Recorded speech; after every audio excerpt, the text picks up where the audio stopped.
اور آگے چلتے ہیں اکرام اللہ چکوال سے، وہ کہتے ہیں جی کہ کل حکومت اور فوجی اسٹیبلشمنٹ نے دہشت گردی پہ قابو پانے کے ساتھ معیشت بحال کرنے کا بھی کوئی پلان بنایا ہے، جس میں پیٹرولیم لیوی کو 70 سے 100 روپے تک لے کر جانے اور ڈالر کو مارکیٹ کے حساب سے کھلا چھوڑنے کی باتیں شامل ہیں۔ تو یہ پلان پڑھ کے ایسا محسوس ہوتا ہے کہ سارے کا سارا غریبوں کو ختم کرنے کا پلان ہے۔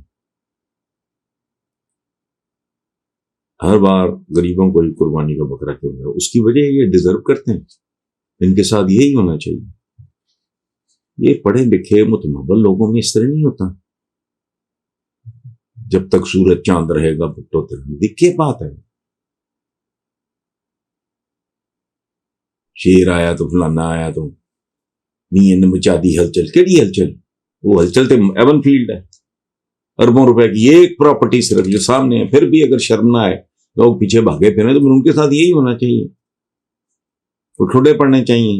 اور یہ جو ہے کہ معیشت بحال کرنے کا کوئی پلان، تو میں تو نہیں مانتا اس کو، یہ ہو ہی نہیں سکتا، یہ وائبل ہے ہی نہیں۔ امراض کی قسمیں ہوتی ہیں، اچھے سے اچھا طبیب ہو، حکیم ہو، دنیا کا ٹاپ کا ڈاکٹر ہو، وہ کہے گا جی ٹھیک ہے یہ ہے، اس کو ریکوری میں اتنی دیر لگے گی۔ یہ تھوڑی ہے کہ ادھروں پا کے ادھروں کٹ لو۔ معیشت خراب ہوئی ہے، اخلاقیات تباہ ہے اس ملک کی، یہ راتوں رات یہ 2 4 6 مہینے، سال کا 2 سال کا نسخہ ہے، سوال ہی نہیں پیدا ہوتا۔ لوگوں کو نچوڑیں گے یہ، اور یہ معاملہ دور تک جائے گا۔ آپ ٹھیک کہہ رہے ہیں، اور ظاہر ہے انہوں نے ان کو تو فرق بیسیکلی کوئی نہیں پڑتا۔ یہ جو ہے نا ہمیں نیند نہیں آ رہی، کپڑے بیچ کے یوں کروں گا وہ کروں گا، یہ جو اس طرح کی اداکاری ہوتی ہے یہ سب فضول ہے، ان کو بھی اندر سے پتا ہے کہ معاملہ جہاں پہنچا ہوا ہے لوگوں کی مزید چیخیں نکلنی ہے، ان کی صحت پہ تو فرق پڑتا ہی کوئی نہیں۔ ₹1,00,000 کلو بھی اگر آٹا ہو جائے نا، تو میں مذاق نہیں کر رہا، سمجھانے کے لیے مثال دے رہا ہوں، ₹1,00,000 کلو آٹا ہونا اگر، ان کی صحت پہ کوئی فرق نہیں پڑتا۔ یہ جو بھاگے پھرتے ہیں، پھدکتے ہیں، جلسوں کی رونق بڑھاتے ہیں، پتہ نہیں کیا کرنے جاتے ہیں، وہ ان کے ساتھ اسی طرح کا سلوک ہونا چاہیے۔ اچھا ایک زمانے میں بہت پڑتا تھا، 40 سال کی عمر میں ہائی بلڈ پریشر انہی حرکتوں کی وجہ سے غصہ چڑھ جاتا ہے اب بھی، لیکن پھر میں سوچتا ہوں نہیں، ان کے ساتھ کیا ہمدردی کرنی ہے جی، وہ غریبوں کو کیا، غریبوں کو کچھ بھی نہیں۔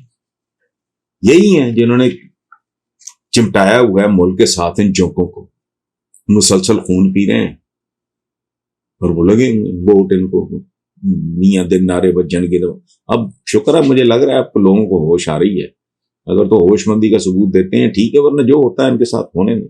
پاکستان کو اتنی ان کی چونچ کے مطابق، ان کی اوقات کے مطابق وہ صدقہ خیرات وغیرہ دیتے ہیں، ادروائز اگر آج بھی یہ سارے برادر اسلامی چاہیں پاکستان کو بیل آؤٹ نہیں کر سکتے، بتائیں مجھے۔ اچھا اس کی ایک وجہ بھی ہوگی، وہ کہیں گے ان کے تو حکمران ہی بڑے خبیث ہیں، خود ہی کھا کھو جائیں گے، یا 4 6 سال بعد پھر بیکاری پہنچ جائیں گے۔ اچھا آپ مجھے بتائیں، حکمران ہمارے سکے ہیں؟ یہ جو ہم برادر، افغان برادر، اب میں نے ریسنٹلی اخباروں میں 3 4 اخباروں میں میں نے پڑھا، میرے پاس سارے اخبار آتے ہیں، 3 4 میں تو میں نے خود پڑھا، اور بھی کہیں ہوگا نظر نہیں پڑی ہوگی، کہ پنڈی میں افغان ریڑی مافیا منظم ہو چکا ہے، راول پنڈی،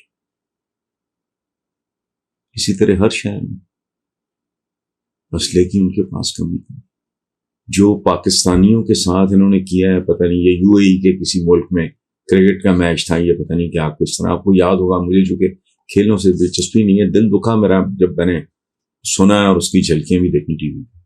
برادر mind your own bloody business, اس کا بھی ٹھیکہ، اس کا بھی ٹھیکہ، اس کا بھی ٹھیکہ، اپنے لوگ بھوکے مر رہے ہیں، بے روزگار، اور بے روزگار بھی کوئی ہزاروں لاکھوں میں نہیں، کروڑوں میں۔ کوئی خدا کا خوف کرو، یہ برادر بند کرو، جس کا جو ڈیو بنتا ہے دو۔ اگر میں if I deserve punishment, please punish me. اگر میں ڈیزرو کرتا ہوں اپریسیشن، پلیز اپریشیٹ می. یہ افغان پالیسی، یہ اسٹریٹجک ڈیپتھ، یہ وہ اس طرح کے کو کریکس آ جاتے ہیں، کریک پاٹس. اپنا ملک تم سے سنبھالا نہیں گیا.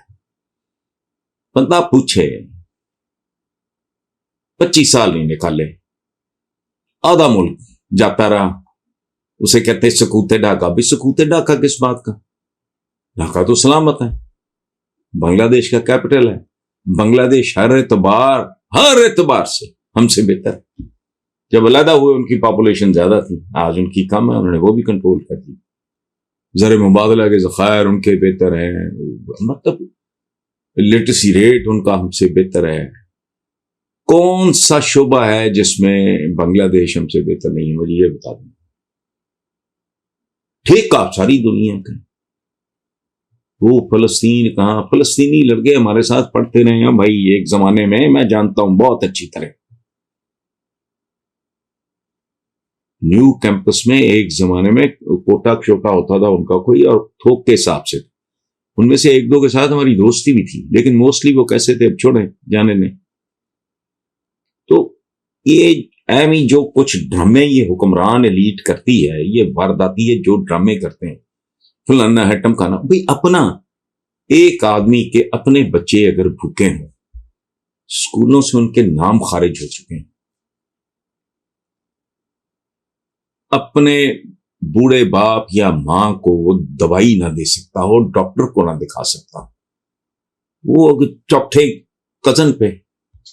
اور بہت سارے کزن ایسے ہیں جو آپ کو منہ بھی نہیں لگاتے. یہ بھی سچی بات ہے.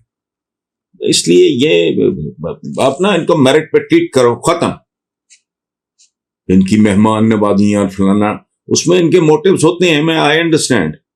بند کرو. قوم کو بالکل ہی ذہنی طور پہ دیوالیہ کر دیا ہے. اس کا بھی ہم ٹھیکہ ہے، اس کا بھی ٹھیکہ ہے، اپنا ٹھیکہ کوئی نہیں ہے. آدھا ملک وادی ہے، باقی آدھے کی چیخیں نکلی ہوئی ہیں. آج کے اخباروں میں لوگ در در پھر رہے ہیں. آٹا بنیادی ترین ضرورت زندگی ہے، وہ اپنے لوگوں کو دے نہیں سک رہے. انصاف تم نہیں دے سکتے لوگوں کو. اپنا کیا کہ عزت نفس، اس کے لیے پیسے چاہیے. عام آدمی کی عزت کرو. انہوں نے کہا پورا تھانہ الٹا لٹکا دیں گے اگر کسی نے عام آدمی غریب آدمی کے ساتھ بدتمیزی ہوتا ہے. تو اس لیے نا اپنے گریبانوں میں جھانکو، اپنے آپ کو درست کرو، اسٹریٹ. اپنا ملک اٹھا لو پہلے، پھر برادر برودر بھی دیکھ لیں گے. برادر خود گلی میں نہیں برادر، جٹاں دا گھر ہے جی، یا کشمیریاں دا گھر ہے جی، یا رائیاں دا گھر ہے جی. شادیاں آپس میں کرنی ہیں. آج بھی 2022 میں رائی چاہے گا رائیوں میں رشتہ ہو جائے، گجر چاہے گا گجروں میں ہو جائے. یہ کیا ہے؟ یہ افغانستان میرٹ پہ جو بنتا ہے کرو، ختم. ڈالر ہمارا اسمگل ہو کے وہاں جا رہا ہے، چیزیں اسمگل ہو کے وہاں جا رہی ہے. جی تماشا بنایا ہوا ہے. اور کوئی چھوٹی موٹی چیزیں ہیں، اگر یہاں سے گندم وہاں اسمگل ہو کے جاتی ہے، گندم کو چھوئی ہے، ملے ہوئے ہیں. اور اس طرح کے شوشے چھوڑتے ہیں لوگوں کو بے وقوف بنانے.